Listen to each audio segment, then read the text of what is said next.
मुरादाबाद पहुंचे भाजपा प्रदेश अध्यक्ष भूपेंद्र चौधरी का सपा और कांग्रेस पर बड़ा हमला रहा। उपचुनाव को लेकर भूपेंद्र चौधरी ने कहा कि चुनाव आयोग डेट डिक्लेयर करे, उसके बाद प्रत्याशी चयन शुरू होगा। वहीं कुंदर की विधानसभा उपचुनाव से पहले सपा के आरोपों को नेगेटिव एजेंडा बताते हुए सपा और कांग्रेस पर जमकर हमला बोला।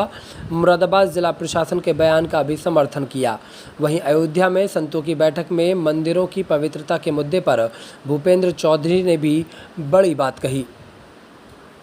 भारतीय जनता पार्टी अपना हमारा जो संगठन महापर्व है 2024, हम लोग अभी गांव-गांव जाकर सभी बूथों पर सदस्यता कर रहे हैं। हमारी पार्टी का लक्ष्य है कि हमें प्रत्येक बूथ पर 200 सदस्य बनाने हैं। तो अभी पहले चरण में हम लोग सभी बूथों पर सदस्यता करा रहे हैं। इसलिए करा रहे हैं कि हमें अपने संगठन का स्ट्रक्चर बनाना है। भारतीय जनता पार्टी की प्राथमिक इकाई बूथ है। अगले चरण में हम 1 अक्टूबर से 15 अक्टूबर तक सामूहिक सदस्यता करेंगे। सार्वजनिक स्थानों पर कैंप लगाएंगे और अलग अलग सामाजिक वर्गों की सामूहिक सदस्यता कराने का काम पार्टी करेगी।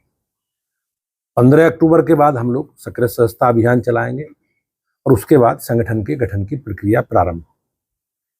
भारतीय जनता पार्टी का हमारा माननीय प्रधानमंत्री जी के जन्मदिन 17 सितंबर से महात्मा गांधी जी की जयंती 2 अक्टूबर से तक पार्टी एक सेवा पखवाड़े के तहत अनेकों हमने सेवा के काम, रचनात्मक काम, संगठनात्मक काम तय किए हैं। उन कामों में रक्तदान शिविर है, स्वच्छता पखवाड़ा है और पंडित दीनदयाल उपाध्याय जी का जन्मदिन है। महात्मा गांधी जी के जन्मदिन 2 अक्टूबर को हम सब लोग जो महात्मा गांधी जी का संकल्प है स्वच्छता का, स्वदेशी का, उसके साथ आगे बढ़ेंगे। आपने कही विधानसभा उपचुनाव की 10 सीटों पर उपचुनाव है विधानसभा का। भारतीय जनता पार्टी अपने कार्यकर्ताओं के साथ हम लोग पूरी तैयारी कर रहे हैं। हमने संगठन के स्तर पर अपने संगठन का स्ट्रक्चर तैयार कर लिया है।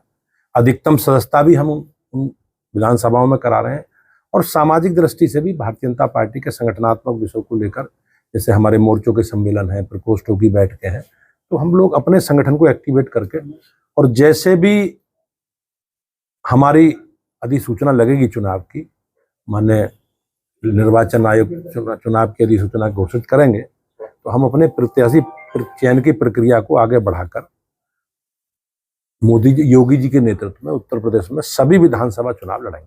अच्छा, आज परसों एक प्रोटेस्ट हो जाता है कलेक्ट्रेट पे।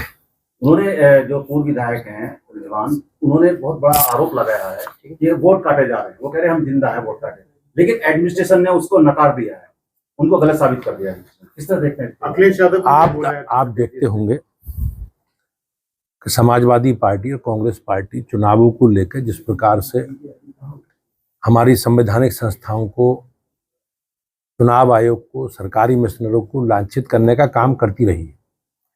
तो ये एक एजेंडा है उनका और जनता के बीच में उनकी कोई उपस्थिति नहीं है।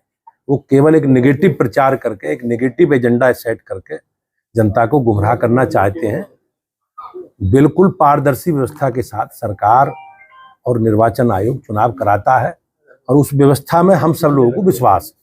पूर्व विधायक के बेटे की खुद की 2 वोट सामने आई, पूर्व रिजवान की बात कर रहा हूँ, ओवैस और नाजिर 2 जो आइडेंटिफाई हो गई है, वो किस तरह कार्रवाई बन रही है? निश्चित रूप से जो व्यवस्था है हमारे कानून में, उसमें व्यवस्था के अनुसार कार्रवाई होगी। लेकिन मैंने जिस प्रकार से कहा कि उनका माइंड सेट है और वो माइंड सेट में चुनाव जीतेंगे। अभी समाज इस प्रकार के परिणाम लोकसभा के आए, आपने उनके बयान सुने होंगे, लेकिन उपचुनावों को लेकर भी और जो भी चुनाव होंगे उनका एक एजेंडा सेट है, नेगेटिव एजेंडा। लेकिन काट की हांडी बार बार नहीं चढ़ती, प्रदेश और देश की जनता सब जानती है। और जहां तक मतदाता सूची के बारे में आपने बात कही, मुझे विश्वास है कि प्रशासन और निर्वाचन आयोग इस पर विधि सम्मत कार्रवाई करेगा।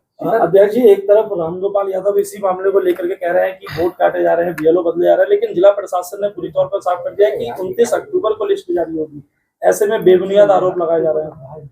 जैसा मैंने कहा कि उनका एक माइंड सेट है और वो जनता के बीच में उनकी कोई उपस्थिति नहीं है। लोगों को जनता को एक नेगेटिव मुद्दों से प्रभावित करने का काम समाजवादी पार्टी और कांग्रेस पार्टी करती है।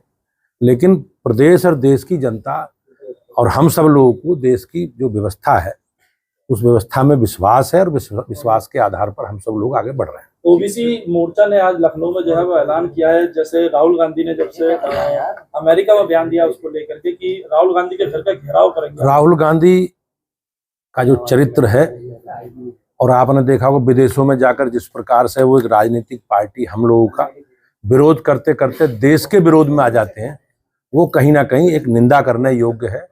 उन्होंने सिखों के बारे में, सिखों की धार्मिक स्वतंत्रता के बारे में, अल्पसंख्यकों के बारे में जिस प्रकार की बयानबाजी की है, वो बयानबाजी कहीं ना कहीं देश को कमजोर करने का जो उनका षड्यंत्र है और विदेशी ताकतों का जो एजेंडा है, उस एजेंडे का शिकार राहुल गांधी है, उस एजेंडे का भाग राहुल गांधी। अयोध्या में आज संतों ने बैठक करी है, प्रसाद में मिलावट को लेकर के आक्रोश है, मंदिरों की पवित्रता की बात कर रहे हैं। हमारी पार्टी, हमारी सरकार है, जो भी फूड सिक्योरिटी एक्ट की व्यवस्था है उसके अनुसार हमारी सरकार कार्रवाई कर रही है।